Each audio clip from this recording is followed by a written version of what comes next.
Lecture था, इससे हट के मेरा सवाल जी जी ये थोड़ा सा काइंडली आप बता दें अगर रफ़ा यदैन के बारे में कि वो ये कुछ लोग कहते हैं ये तवातर से हदीसों से साबित है और हम लोग तो है जो आप बताते हैं हम उसी के हज़रत इमाम अबू हनीफा के देखिए जी, रफ़ा यदैन के हवाले से बुनियादी तौर पर यह समझें कि जो रफ़ुल यदैन के हवाले से लोग दावा करते हैं, पहले उनका मुकम्मल दावा लिया जाए। वो कहते हैं रफ़ा यदैन, भाई रफ़ा यदैन तो कहते हैं हाथों के उठाने को। अब नमाज के शुरू में हाथ को उठाएं तो ये भी रफ़ा यदैन है। रकू जाते रकू से उठते, तीसरी रकत के शुरू में सजदे जाते सजदे से उठते, हर तकबीर के वक़्त, हर ऊंच नीचे के वक़्त, ये सारा रफ़ा यदैन है। सवाल ये है कि जो कहते हैं रफ़ा यदैन वो किस मकाम की बात करते हैं।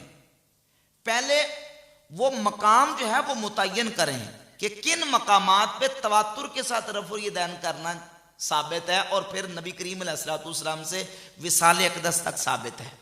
अगर आप बात करते हैं रिवायात की, अहादीस की, तो जो रफ़ुल यदैन के बारे में रिवायात और अहादीस आती हैं उनमें नमाज के शुरू में तो जो करें रकू जाते, रकू से उठते, सजदे जाते, सजदे से उठते, दो सजदों के दरमियान, हर तकबीर के वक़्त, हर ऊंच नीच के वक़्त, तीसरी रकत के शुरू में, इन मकामात पे अहादीस में रफ़ुल यदैन करने का जिक्र मिलता है। अब सवाल यह है कि जब इन तमाम मकामात पे करने का जिक्र मिलता है, लेकिन जो इस बात का बहुत ज्यादा जो ना वो चैलेंज करके नडोरा पीटते हैं, वो तो करते हैं सिर्फ रुकू जाते, रुकू से उठते, और तीसरी रकत के शुरू में ना सजदे जाते करते हैं, ना सजदे से उठते वक्त करते हैं, ना सजदे के दरमियान करते हैं, ना ही वो हर ऊंच नीच और हर तकबीर के वक्त करते हैं। तो सवाल यह है कि वो जो छोड़ते हो इन मकामात पे, वो किस दलील के साथ छोड़ते हो, वो क्यों छोड़ते हो? तो यकीनन वो यही कहेंगे कि भाई इन मकामात पे नबी अलैहिस्सलाम ने छोड़ दिया था। बात समझ आ रही है? हम कहेंगे जब सजदे जाते और सजदे से उठते छोड़ दिया था, तो नबी करीम अलैहिस्सलाम ने रकू जाते और रकू से उठते वक्त भी छोड़ दिया था।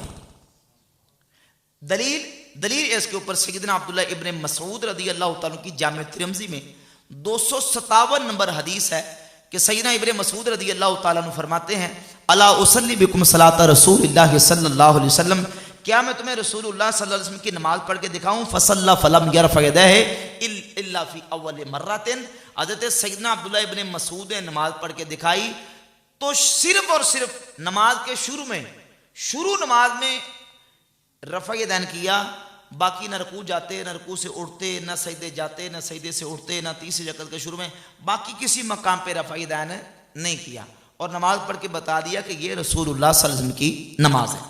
सैयदना अब्दुल्ला इब्ने मसऊद रज़ी अल्लाह तआला की हदीस को इमाम तिरमिज़ी ने बयान किया और कहा कि हदीस इब्ने मसऊद हदीसुन हसन व बिही यक़ूलु गैरु वाहिद मिन अहलिल इल्म मिन असहाब नबी सल्लल्लाहु अलैहि वसल्लम। कहा कि यही कहा है नबी करीम अलैहिस्सलाम के अहले इल्म कसीर सहाबा ने, व ताबईन और कसीर अहले इल्म ताबईन ने, और यही नजरिया अहले कूफा का, यही सुफियान सौरी का जो अब्दुल्ला इब्ने मसऊद रज़ी अल्लाह तआला बयान कर रहे हैं। और इस सिलसिले में सैयदना बरा इब्ने आजिब रज़ी अल्लाह तआला अन्हु से भी एक हदीस मौजूद है। इमाम तिरमिज़ी फरमाते हैं, और वो बरा इब्ने आजिब रज़ी अल्लाह तआला से सुनन अबी दाऊद में और मुस्नद याला में और दीगर हदीस की किताब में हदीस मौजूद है कि बरा इब्ने आजिब रज़ी अल्लाह तआला फरमाते हैं, कान नबी सल्लल्लाहु अलैहि वसल्लम इदा कब्बर लिफ्तिताहि सलाते रफ़ा यदैहि, जब नबी करीम अलैहिस्सलाम नमाज शुरू करते अपने दोनों हाथों को उठाते हत्ता कि आपके अंगूठे कानों की लौ के करीब हो जाते, फिर नबी करीम अलैहिस्सलाम रफ़ा यदैन नहीं फरमाते थे। तो इन अहादीस की बुनियाद पर और फिर सहाबा इकराम रज़ी अल्लाह तआला अन्हुम से, बिलखुसूस हज़रत सैयदना उमर फ़ारूक रज़ी अल्लाह तआला से, इमाम इब्न अबी शैबा सही सनद के साथ, और मौला अली रज़ी अल्लाह तआला अन्हु से इमाम इब्न अबी शैबा हदीस लेके है कि हज़रत उमर के बारे में असवद ताबी कहते हैं कि हज़रत उमर जब नमाज पढ़ते तो शुरू नमाज के अलावा बाकी किसी मकाम पे रफ़ा यदैन नहीं करते थे। मौला अली भी नमाज शुरू करते तो शुरू नमाज के अलावा बाकी मकाम पे रफ़ाइदान नहीं करते थे। सैयदना अब्दुल्लाह इब्न मसूद जलील क़द्र सहाबी शुरू नमाज के अलावा बाकी मकाम पे रफ़ाइदान नहीं करते। मौला अली और मौला अली के शागिर्द और अब्दुल्लाह इब्न मसूद और अब्दुल्लाह इब्न मसूद के तमाम शागिर्द वो नमाज में रफ़ाइदान नहीं करते। इमाम शाफी नमाज में रफ़ाइदान नहीं करते। कसीर अजिल्ला ताबईन, बड़े बड़े वो ताबईन जो सहाबाए किराम के दौर में फतवे दिया करते थे, वो ताबईन भी नमाज में रफ़ाइदान नहीं करते। इमाम मालिक बिन अनस, इमामो दारिल हिजरा, हदीस की जो सबसे पहले इस्टेब्लिश होने वाली पूरी दुनिया में किताब मौता इमाम मालिक के मुसन्निफ, उनकी फ़िक़्ह की किताब अल मुदव्वरतुल कुबरा में ये वाज़ेह तौर पर लिखा हुआ है कि इमाम मालिक रफ़ाइदान को ज़ईफ़ समझते थे। इमाम मालिक और आज पूरी दुनिया में जितने मालिकी हैं जो इमाम मालिक की फ़िक़्ह को मानने वाले हैं, वो नमाज में शुरू नमाज के अलावा रफ़ाइदान नहीं करते।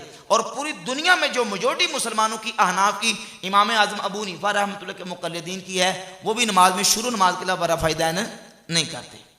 तो इन दलाइल की बुनियाद पर भी हम्द ताला ये मसला बिल्कुल वाज़ेह है। ठीक है जी, और बात यूट्यूब पे वो मिर्जा साहब का एक बयान सुना था, तो इस सिलसिले में बात मैंने जवाब दे दिया है उसका। बाकी फिर इसके ऊपर ये कि कुछ धोखे देते हैं और अवामुन नास को मुगालतात का शिकार करते हैं। तो जो करें ज़रा एक धोखे का मैं जवाब अर्ज कर देता हूँ।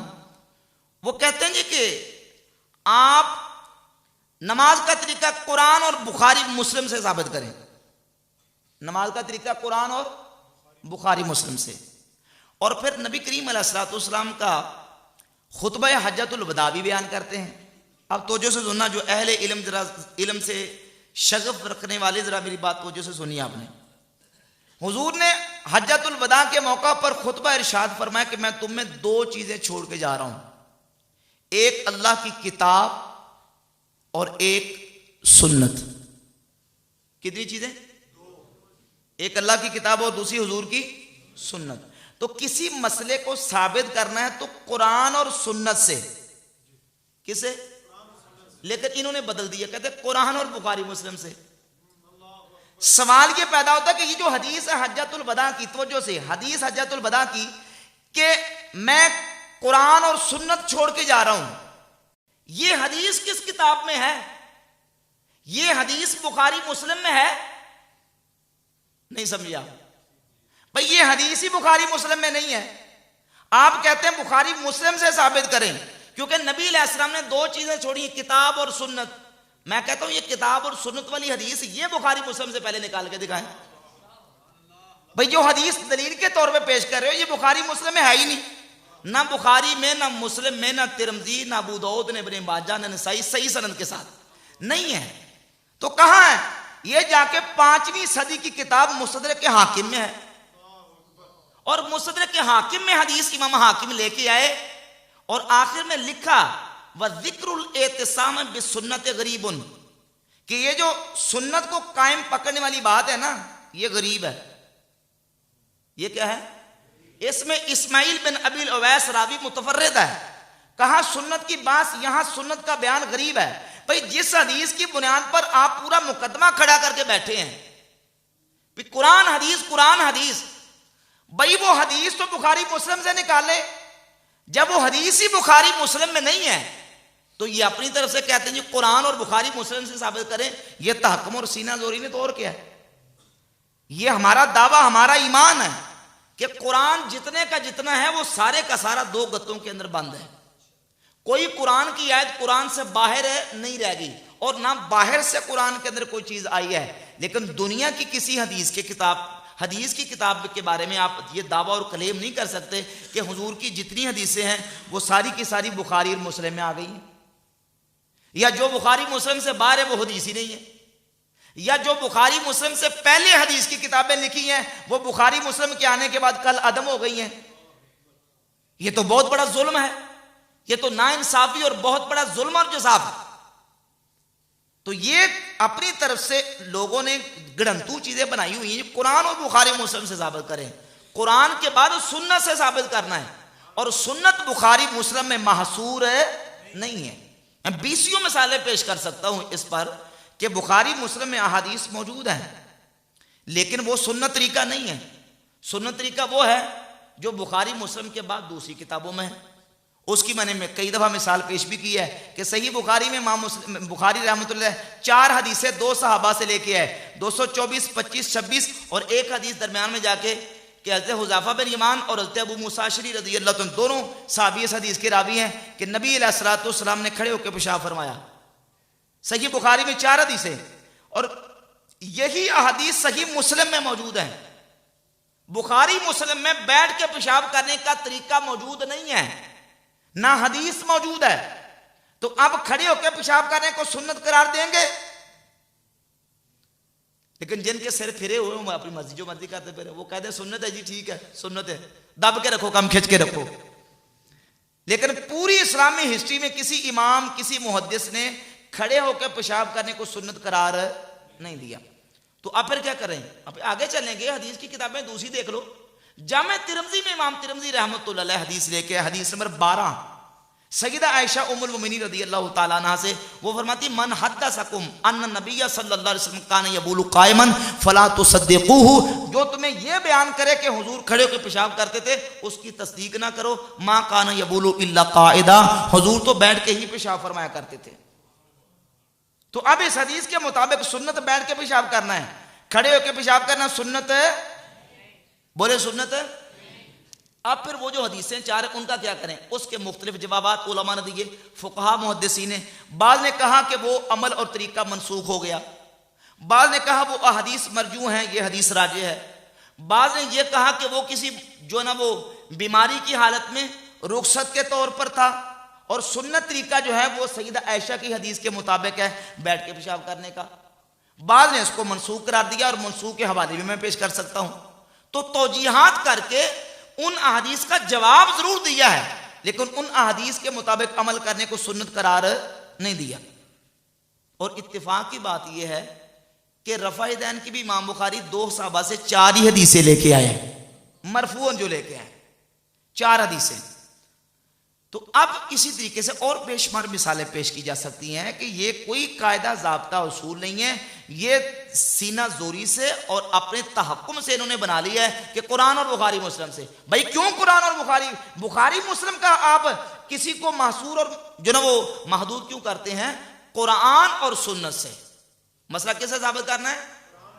कुरान और सुन्नत रसूल सल्लल्लाहु अलैहि वसल्लम से।